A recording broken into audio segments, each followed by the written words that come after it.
Welcome back to Power and Politics. Deadly protests continue this evening in Iran.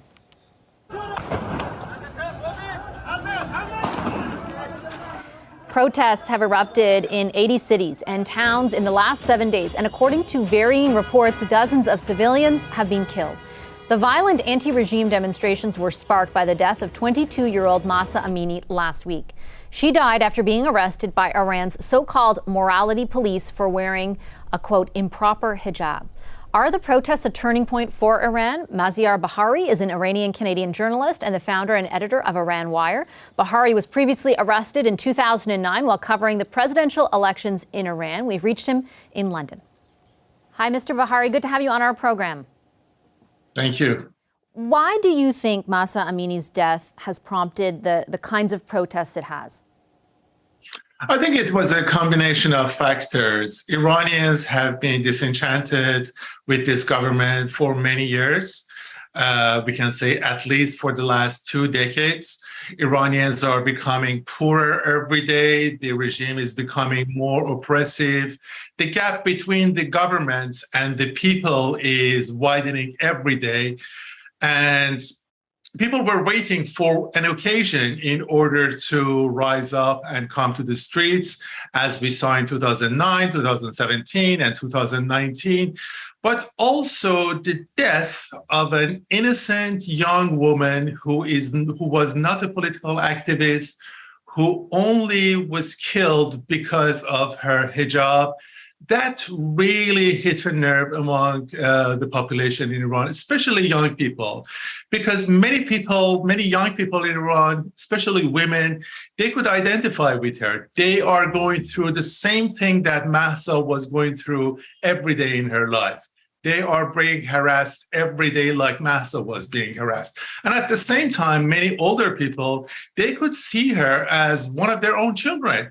Mahsa could be anyone's daughter. And people were waiting for something like this in order to come to the streets and express their disenchantment with the government and their anger against what has been going on in Iran for the past 4 decades or so.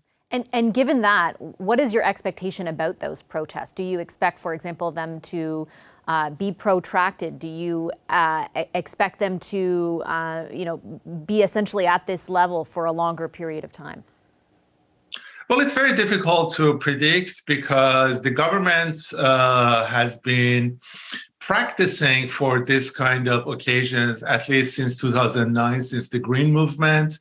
They have had different branches of the Revolutionary Guards ready for such occasions. So it's very difficult to know whether the government can contain it or not.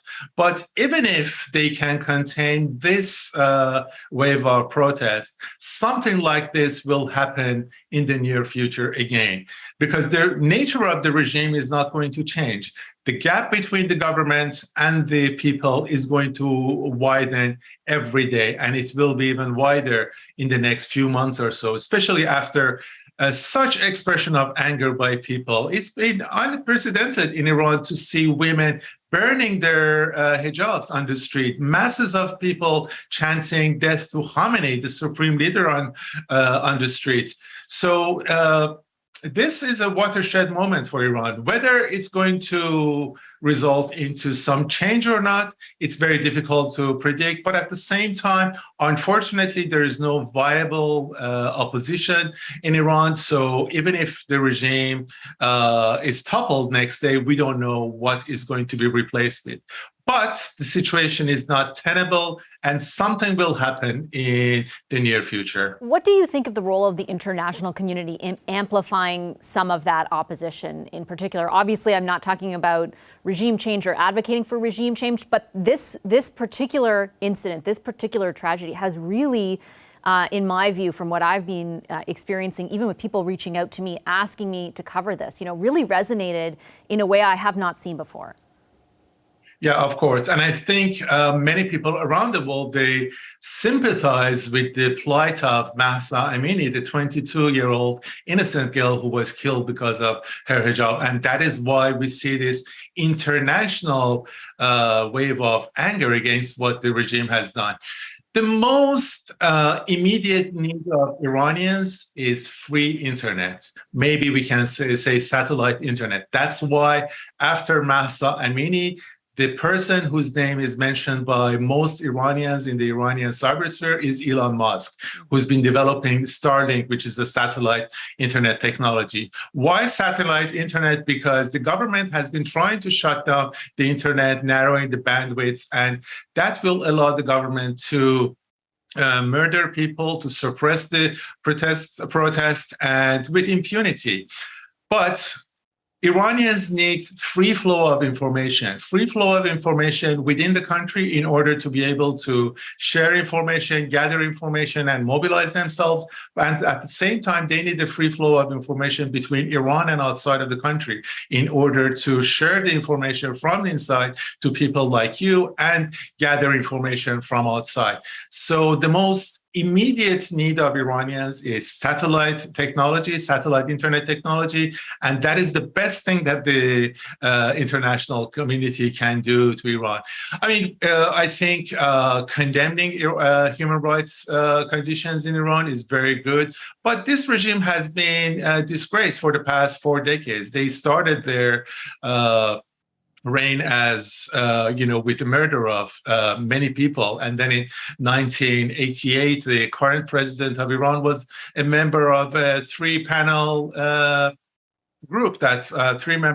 panel that they killed almost 5,000 prisoners within a very short amount of time. So I think if the international community really wants to do something, they have to put their efforts into developing satellite internet technology for Iran and for other oppressive countries as well. And just very quickly, that would have to circumvent sanctions, is my understanding. Is that accurate? Well, apparently, Elon Musk has managed to get something called OFAC license, which is issued by the U.S. Treasury Department to deal with Iran. Some companies, they can obtain OFAC license in order to be able to have some sort of transaction with Iran. Okay, I'll leave it there, Mr. Bahari. Thank you very much for your time. Thank you. Hi, I'm Vashi Capellos, host of Power in Politics. See more of our show by subscribing to the CBC News channel or click the link for another video.